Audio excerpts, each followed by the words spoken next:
Hi అండి, నమస్తే అండి. Welcome back to my channel 90s middle class అమ్మ. ఇదిగోండి కుల్ఫీ తయారు చేస్తున్నాను.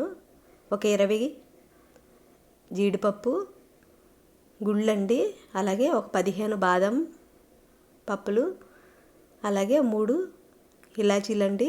ఇలా కొద్దిగా వేడిపాలు వేసుకొని ఒక హాఫ్ అన్ అవర్ ముందు నానబెట్టుకోవాలి. అలాగే ఒక హాఫ్ లీటర్ తీసుకున్నాను నేను. మీ ఇష్టం అండి, లీటర్ అయినా తీసుకోవచ్చు, 2 లీటర్లైనా తీసుకోవచ్చు. మిల్క్ అయితే ఫుల్ క్రీమ్ మిల్క్ అండి. ఇవి తీసుకొని ఇలా మరిగించుకోవాలి స్టవ్ మీద పెట్టి. హాఫ్ లీటర్ పావు లీటర్ అయ్యే వరకు మరిగించుకోవాలి. మరిగిన తర్వాత ఇదిగోండి జీడిపప్పు బాదం మిక్సీ పట్టుకున్న పేస్ట్ వేస్తున్నాను. ఇది వేసుకొని కలుపుతూ ఉండాలండి, లేకపోతే అడుగు పట్టేస్తుంది. ఇదిగోండి ఈ మాత్రం చిక్కదనం వస్తుంది కదండి. ఇప్పుడు ఒక 3 టేబుల్ స్పూన్ షుగర్ వేసుకుంటున్నాను. ఇది చేయడానికి ఎలా లేదన్నా ఒక గంట టైం పడుతుందండి కుల్ఫీ, కానీ చాలా టేస్ట్ ఉంటుందండి. ఇదిగోండి 3 టేబుల్ స్పూన్స్ షుగర్ వేసుకుంటున్నాను.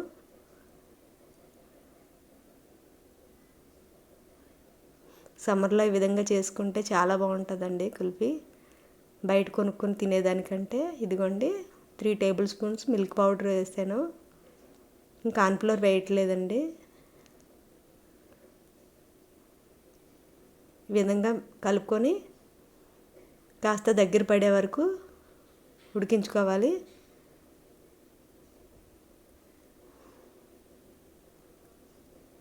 నా వీడియోస్ నచ్చితే లైక్ చేయండి, షేర్ చేయండి, సబ్స్క్రైబ్ చేసుకోండి నా ఛానల్ని.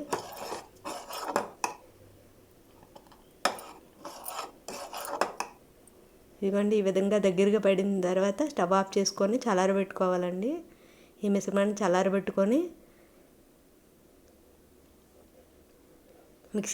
చిన్న మిక్సీ జార్లో గ్రైండ్ చేసుకోవాలి.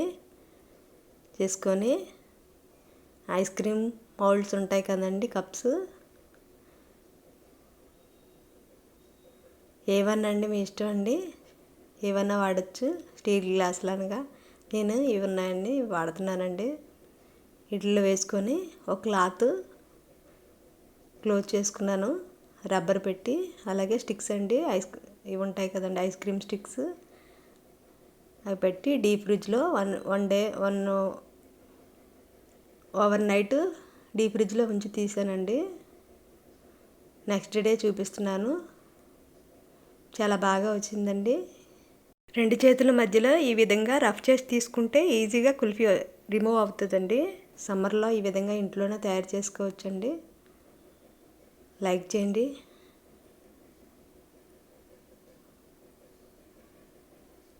బాయ్ అండి.